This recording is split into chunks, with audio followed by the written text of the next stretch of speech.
پر اس کے چہرے کی کاترتا اور عمر کا شیتھلیہ دیکھ کر چپ ہو جاتا.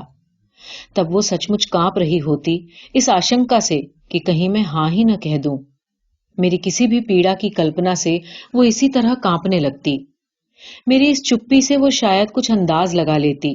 مجھے یہ کبھی سمجھ میں نہیں آیا کہ ماں میرے اندر کا سب کچھ کیسے جان لیتی ہے، کون سا سوتر ہوتا ہے اس کے پاس. وہ پھر سترک رہنے لگتی. اکثر اس اوستھا میں باہر نہیں نکلتی یا نکلتی بھی تو اس آشوستی کے ساتھ کہ میں سو رہا ہوں. یہ نشچے کرنے کے لیے شاید وہ بہت دیر تک دروازے کی آڑ سے چپ چاپ مجھے دیکھتی رہتی. ایک دن میں نے کچھ زیادہ شراب پی لی، اس لیے کہ جس عورت سے میں شادی کرنا چاہتا تھا اور جو مجھ سے شادی کرنا چاہتی تھی اس سے میرا جھگڑا ہو گیا تھا. ویسے ہم بہت دنوں سے ایک دوسرے کو پیار کرتے تھے، اتنے دنوں سے کہ وہ میری طرح دھیرے دھیرے ادھیڑ ہونے لگی تھی. ایک آدھ بھال سفید بھی ہو گیا تھا اور چھاتی بالکل ڈھیلی. تھک کر لگ بھگ سنویدن ہینتا کی حد تک وہ پیار میں نشکریہ رہنے لگی تھی. اس کمرے میں ایک چوتھا کونا ہوتا تو میں اس سے شادی کر لیتا. اسی بات سے وہ اکثر مجھ سے لڑ لیتی. اس کا کہنا تھا کہ ہم پلنگ کو ہٹا کر اس کونے میں رہ سکتے ہیں، پر میں جانتا تھا کہ یہ ماں کے لیے سمبھو نہیں. جب کبھی میں پلنگ کے بغیر ماں کے بارے میں سوچتا تو مجھے ایک ڈھہتے ہوئے مکان کا خیال آتا تھا. رات کو جب ماں میرے ساتھ اس پلنگ پر لیٹتی تبھی وہ اپنی دن بھر کی چپی، میرے سناٹے، اپنی آنکھوں کی سفید جھریوں سے باہر آ پاتی، میری ہتھیلی چھوتی یا سر پر ہاتھ پھیر دیتی. میں انبھگیہ یا انیہ منسک سا دکھنے کا بہانہ کرتا. وہ دھیرے دھیرے کچھ بولتی رہتی، اس میں بھی میری چنتائیں ادھک ہوتی. میرا اترتا ہوا چہرہ، میری بڑھتی ہوئی عمر، میرا اکیلا پن. کبھی کبھی میں مسکرا دیتا تو وہ اتساہ سے مجھے اپنے ویبھو پورن اتیت کے بارے میں بتانے لگتی کہ کیسے اسی پلنگ پر وہ اسی طرح لیٹتی تھی اور کیسے میں اسی پلنگ پر پیدا ہونے کے بعد اسی جگہ لیٹتا تھا. پلنگ ایک طرح سے اس کے استتو کی ابھیویکتی تھا، اپستھتی کی سارتھکتا، ارتھوتتا تھا. پلنگ پر ہی اسے میرا سامپیہ ملتا تھا جو اس کی بچی ہوئی عمر کا شیش اور اکلوتا سکھ تھا. ویسے ماں بھی اس عورت کو جانتی تھی. میں اکثر اسے اپنے ساتھ کمرے میں لاتا تھا. وہ ماں سے ملتی تھی اور اسے دیکھ کر ماں سچ مچ بہت خوش ہوتی تھی. اسے اپنے کونے میں بٹھاتی اور خوب باتیں کرتی. وہ سب باتیں جو وہ یا تو رات کو پلنگ سے کرتی ہیں یا مجھ سے نہ کہہ پانے کے کارن اپنے اندر جمع رکھتی تھی. سمبھوتہ ماں کے اندر ہمارے سمبندھوں کے کارن سوئم کو لے کر ایک اپرادھ بودھ تھا جسے وہ اس عورت سے ادھک باتیں کر کے، ادھک سواگت کر کے دبائے رہتی. اپنے کونے پہ بیٹھا ہوا میں ان کی باتیں سنتا اور چپ چاپ سگریٹ پیتا ہوا بیچ بیچ میں مسکرا دیتا. میرے مسکرانے سے ماں اترانے سی لگتی اور مجھ سے اور ادھک باتیں کرتی. میرے جواب دینے سے اسے بہت شانتی ملتی کیونکہ وہ یہ مان لیتی تھی کہ میں سوستھ، سکھی اور سنتشٹ ہوں اور اس کے استتو کو اپنے جیون میں مہتو دیتا ہوں. وہ اچانک اپنے آپ کو مہتوپورن محسوس کرنے لگتی اور اس بھاونا سے میرے اوپر کچھ ادھیکار بھی دکھانے لگتی جسے میں انچھا سے چپ چاپ سویکار کرتا رہتا. دھیرے دھیرے یہ استھتی میرے لیے اسہنیہ ہونے لگتی جسے ماں سمجھ لیتی اور اٹھ کر پڑوس کے گھر چلی جاتی. وہ جانتی تھی کہ میں اس عورت کو گھر کیوں لاتا ہوں.